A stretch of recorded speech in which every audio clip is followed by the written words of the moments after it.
attack was in the reception area of Sinn Féin's press office in West Belfast. First reports said 2 men claiming to have arranged an interview at the offices were allowed into the heavily fortified building by an elderly doorman. Within seconds, shots rang out. 3 men, including the doorman, were killed. 2 others were injured, one of them very seriously. A Sinn Féin spokesman said a young child had been sitting nearby and is being treated for shock. All of the casualties were rushed to the nearby Royal Victoria Hospital.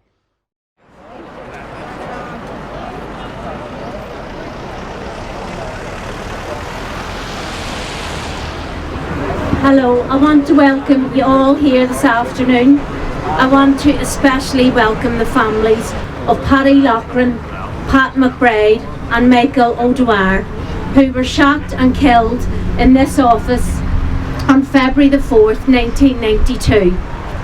February 1992 was a dangerous and traumatic time in Belfast. In the first week of that month alone, 9 nationalists were killed in this city in separate gun attacks. That same week, a young IRA volunteer, Joseph McManus, died on active service in Fermanagh. The first today was black taxi driver Padraig O'Cleary, who was shot dead in his North Belfast home by a UDA gun gang. 2 days later, this very office was attacked, and the following day 2 UDA killers walked into Graham's Bookies on the Armour Road and killed 5 people, wounding 9 others. The youngest to die in that attack was 15-year-old schoolboy James Kennedy. The eldest was 67-year-old father of 3, Jack Duffin, together with Christy Docherty, aged 52, William McManus, 54, and 18-year-old Peter McGee. I want to extend our deepest and sincerest sympathies to the families of Paddy, Pat and Michael, and to all of those other families remembering their loved ones at this time. So I would like to call on the families to lay your wreaths. Fall Sinn Féin.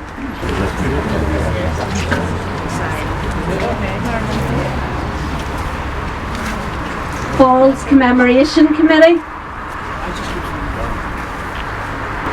And family wreaths. I would now like to ask for a minute's silence.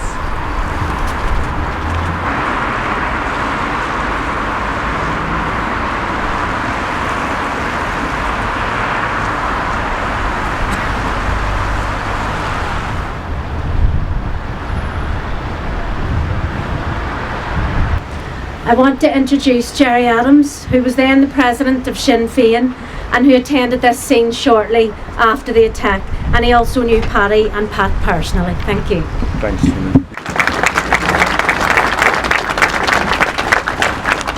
Well, good morning to you, Díobse, agus ar dús bhváilm bhhuias a húirt Díobse agus fáilte mór go háirithe a húirt raibh na teaghlaí na daine a fuairbás an seo trotha bliain ó shin.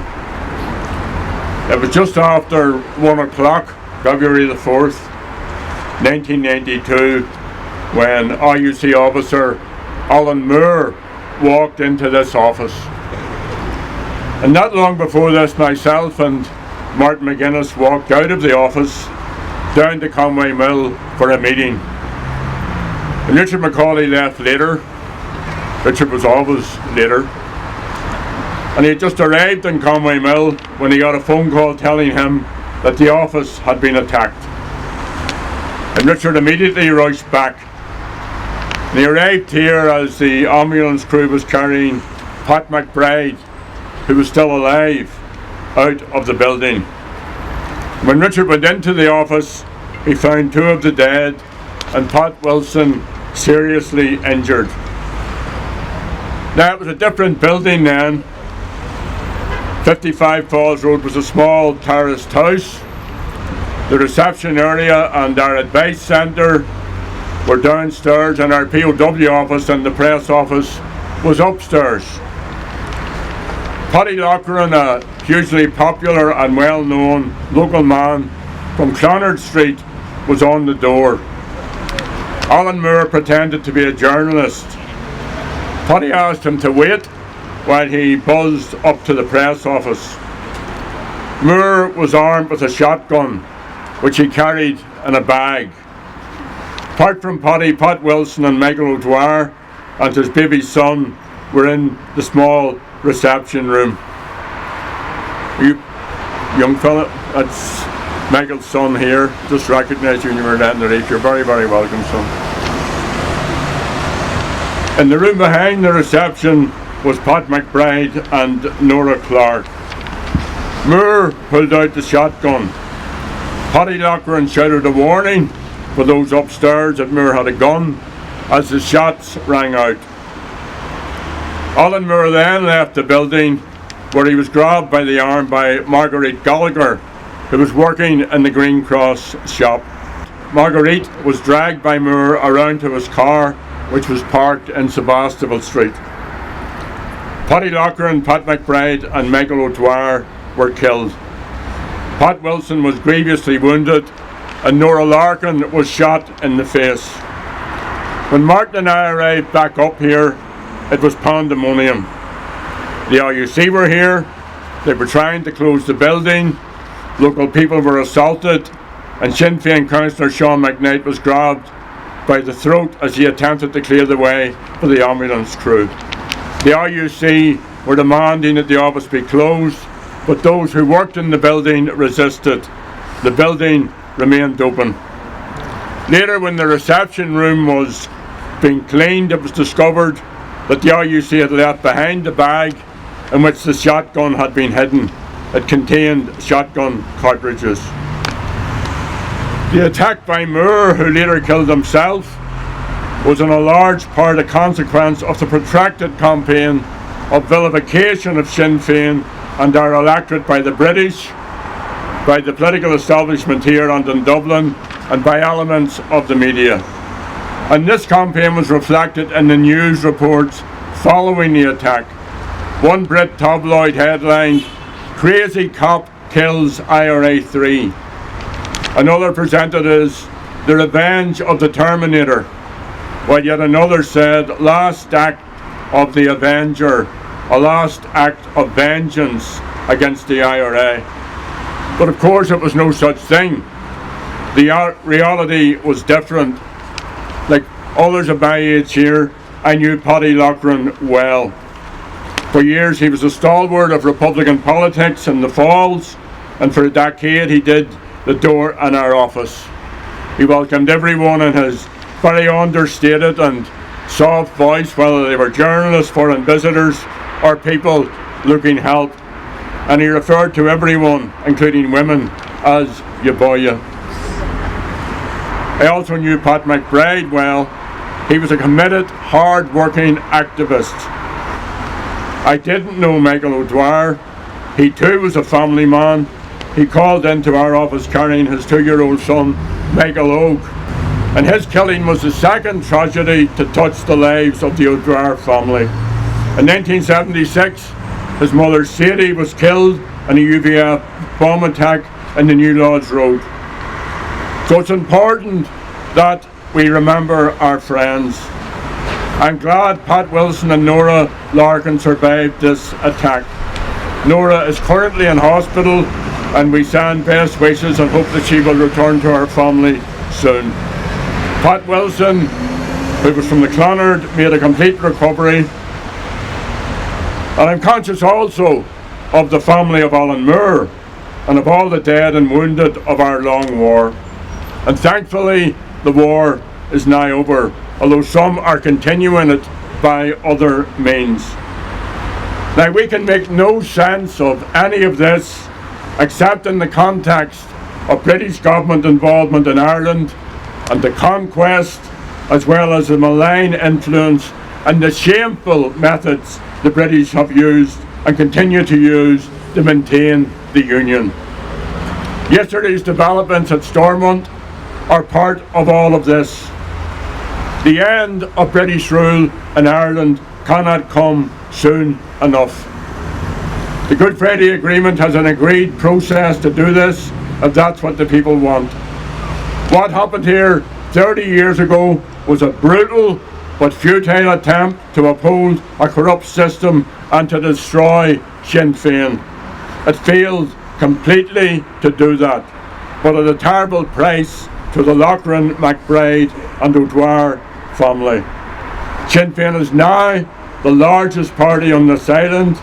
We continue to lead the process of change, and there's a growing and widespread support for a new, agreed and shared Ireland.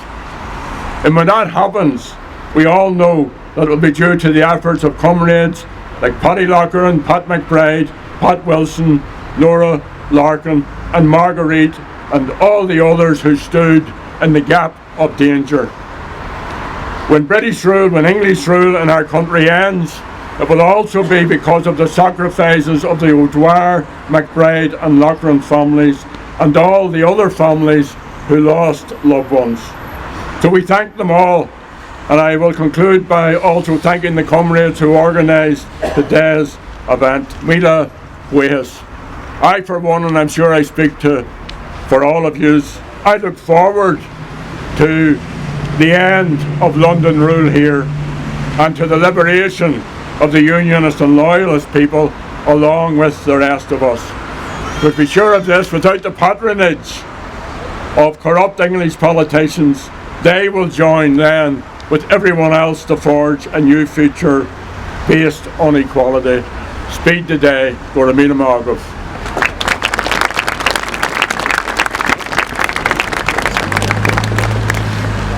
The attack on this office was not the first on a Sinn Féin building, nor was it the last. This office had been bombed, RPG rockets have been fired at it, the British Army tried to set fire to it. Connolly House was attacked several times and people were wounded there. Our other offices in the New Lodge and Ardoyne, as well as Dublin and Monaghan and other places, were also attacked and comrades hurt. In all, 24 members of Sinn Féin, including 3 councillors, as well as family members, wives, sons and brothers were killed, mostly by Unionist paramilitaries acting in collusion with the British state forces. The 3 men killed in this building were targeted because of a concentrated, concerted British state policy that demonised Republicans. Our party was censored north and south. Every effort was made by the British and Irish governments and our political opponents to marginalise Sinn Féin, to force us out of existence. The nationalist people were also targets of this campaign. The 5 who were killed in the Ormeau Road boogies were the victims of a deliberate British government policy that saw it arm, train, facilitate and provide information to loyalist death squads. Ian Paisley, pictured with a sledgehammer, said he would smash Sinn Féin. British politicians described the nationalist community as the terrorist community. The Irish government imposed Section 31 and banned us from using public buildings for meetings. A succession of reports by the Police Ombudsman's Office in the UDA and UVF actions in North Belfast, Loughlin Island and elsewhere concluded that collusion was real and was responsible for killing people. Just 2 weeks ago, the Ombudsman's report in the 19 killings across Antrim, Derry, Tyrone and Donegal found that state agents and informers working inside the UDA were directly involved in those killings. It also revealed that among the weapons used by the UDA were those brought into the north in 1987 from the apartheid regime in South Africa, assisted by British intelligence and British agents working inside the loyalist death squads. On Monday next, the families of the Ormeau Road victims will finally receive the Ombudsman report into that atrocity and the killing of 6 others in the South Belfast area. The report will be published on Tuesday. The PSNI made strenuous efforts to delay publication of this report. A previous police ombudsman had to take them to court over the refusal to hand over information. The fact is that the British state does not want the truth of collusion made public. That's why they've refused to honour the commitment to publish the report into the murder of Pat Finucane. That's why the British have prevaricated and delayed introducing the Stormont House Agreement, which was agreed in 2014. That's why they are proposing an amnesty for their own forces. And this isn't just about covering up the actions of the British Army, the UDR and the RUC. It's also about the decisions taken at the highest political level in the British government, as well as the actions of their agents and informers working within armed groups. They don't want anyone to know who in the British government authorities authorised the torture of the hooded men, or the shoot-to-kill operations, or the waterboarding of prisoners, or the countless other acts of terror they inflicted on citizens. In January 2020, the British government gave a commitment to publish within 100 days legislation in the British Parliament to implement the Stormont House Agreement and address the legacy issues. It never happened, of course. On the contrary, in July last year they published a so-called Legacy Command Paper, which proposed a statute of limitations, effectively an amnesty, and to end prosecutions into all conflict-related offences. Under this proposal, the PSNI and Police Ombudsman, who has a remit to conduct historical investigations, would be legally prevented from investigating. The British proposal on an amnesty was unconditional. These proposals have been universally condemned by all political parties on the island of Ireland, by the Irish government, by victims groups, by human rights agencies and the churches, and by all the legacy advocacy groups. This issue is about more than securing the truth for families who want it. It's also about transparency and accountability. Boris Johnson and the Tories want to protect their killers from justice. And Sinn Féin is determined to do all that we can to ensure that the British government's amnesty proposal fails and that families and victims get the closure they deserve. Finally, I want to commend the families here today. I knew Pat McBride quite well and Paddy Loughran less so. I didn't know Michael O'Dwyer. But I know they were all good men with loving families. So today, as we remember Paddy, Pat and Michael, and all those killed in those terrible days in February 1992, let us wrap our arms around those families and all of the others and commit to doing all we can to ensure that they get truth and justice. Ramada.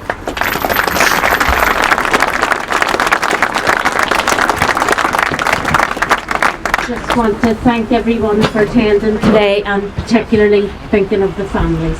Thank you.